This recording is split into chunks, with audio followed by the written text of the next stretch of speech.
The OnePlus 9 Pro. This is the first phone in a while that's piqued my interest, and it all has to do with this little guy down here, co-developed with Hasselblad. Now, usually I don't pay a whole lot of attention to these little joint ventures, since I usually see them as a marketing gimmick, where one brand is trying to mooch off the popularity of the other brand, without much actual improvement to the consumer. But this time seems a little different. For one, OnePlus is dropping $150 million over the next 3 years to improve their mobile cameras, and that's a big deal. And for two, Hasselblad is just pretty cool. One of Hasselblad's more notable ventures was with NASA and the Apollo missions. The cameras weren't digital back in those days, so NASA took a specially adapted Hasselblad camera into space, along with a roll of film that allowed for 70 pictures. Imagine taking only 70 pictures on the trip of a lifetime into outer space. Nowadays, people take about 70 pics to get a decent bathroom selfie. During the Apollo 11 mission to the moon, after the cameras had taken their pictures, they hoisted them up the ladder, took out the film, and then tossed the camera bodies back behind to the moon's surface to save weight on the return trip back to Earth. During all of the Apollo missions, a total of 12 Hasselblad camera bodies were just tossed out and left behind on the moon's surface. Normally we frown on littering, but I guess we can make an exception in extreme situations. Speaking of which, let's hope this OnePlus 9 Pro survives the durability test. Let's get started.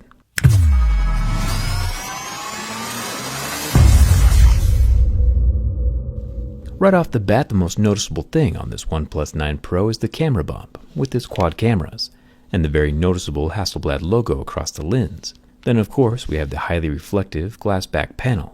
The coolest part of this phone is obviously going to be those cameras, but like usual, let's start with the screen. And once again, OnePlus has been nice enough to pre-install a rather nice plastic screen protector. Can't complain about that. As I scratch through the different levels of Mohs hardness, we're able to tell what the screen is made from. Plastic would scratch at a level 2 or 3, glass would scratch at a 5 or 6, and a sapphire screen would scratch at an 8 or 9. Word on the street is another sapphire screen phone was just released, and I'm going to try to get my hands on one. But as we can see, the OnePlus 9 Pro is made with Gorilla Glass, and scratches at a level 6 with deeper grooves at a level 7. Pretty normal. The front camera is a hole punch, and sits in the top left corner of the phone. It's got 16 megapixels, and is protected by that front glass. There is a plastic speaker grill covering the earpiece slot. This also doubles as one of the 2 stereo speakers, and the phone has pretty minimal bezels going all the way around the screen. One thing I do like about silver phones is that they are less prone to showing scratches, since the metal is also silver on the inside as well.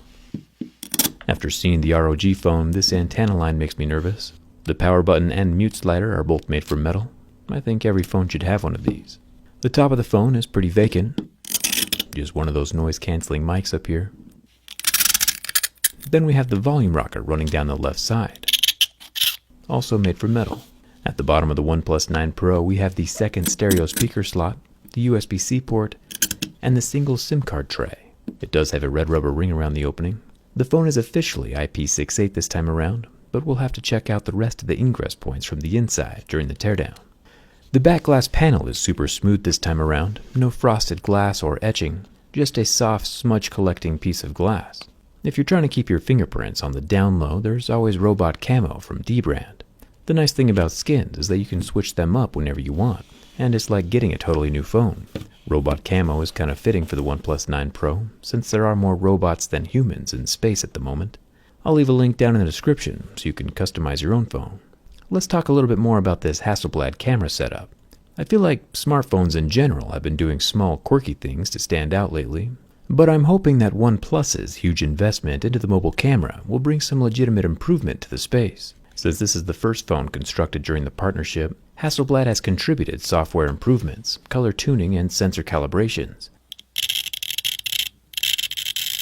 But no physical hardware just yet. Up at the top we have a 50 megapixel ultra-wide camera, which does have a sensor that's 3 times larger than the iPhone 12 Pro Max's, but who's counting? Then we have the main 48 megapixel camera, which can do 12-bit RAW images and 8K video.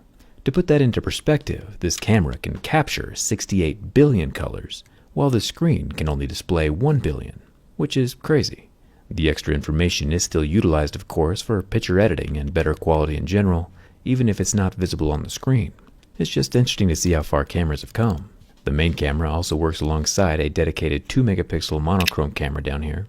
Then we have the 3x zoom 8-megapixel telephoto camera over here with the dual-colored LED flash. We'll talk more about the cameras when we can see them from the inside. Before we can get to the screen, I haven't had a lot of luck recently with the under-screen fingerprint scanners. They don't consistently read my fingerprints, so I'll get the OnePlus 9 Pro set up, and then give it a nice coating of level 7 deeper grooves.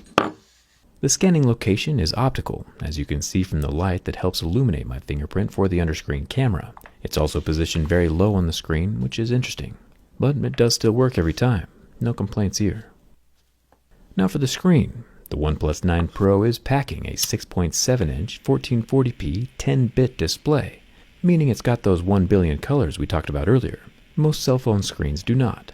Plus, it's got the 120Hz refresh rate with a touch sensitivity rate of 360, which is even faster than the ROG Phone 5 gaming phone. May he rest in peace.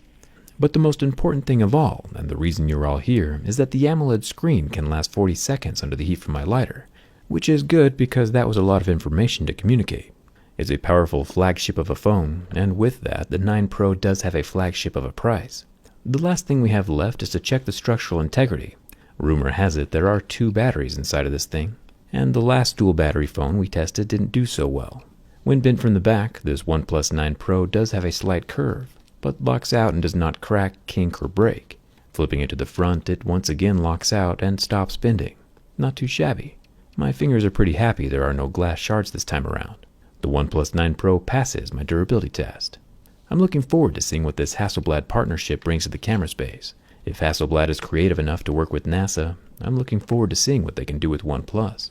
And when you see that Hasselblad logo, just remember there are 12 Hasselblad cameras just chilling on the surface of the moon, free for the taking. All you gotta do is go get them. Hit that subscribe button if you haven't already. Come hang out with me on Instagram and Twitter. And thanks a ton for watching.